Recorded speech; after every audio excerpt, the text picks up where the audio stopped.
வணக்கம் ஃப்ரெண்ட்ஸ், மெரினா கடற்கரைக்கு வந்தாச்சு.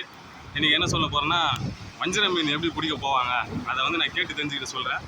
வஞ்சிர மீன் பிடிக்கிறதுக்கு லான்ச்சில் போவாங்க. போயிட்டு ஒரு 10-15 நாள் கடல்லே தங்கிடுவாங்களாம்.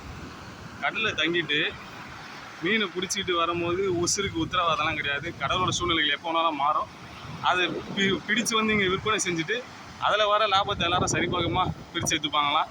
ஒரு 5 லட்சம் 6 லட்சம் வந்துச்சுன்னா லான்ச்சுக்காரங்களுக்கு ஒரு 2 லட்சம் நிற்குமா. இதுதான் நான் கேட்டு தெரிஞ்சுக்கிட்டது. பாய்.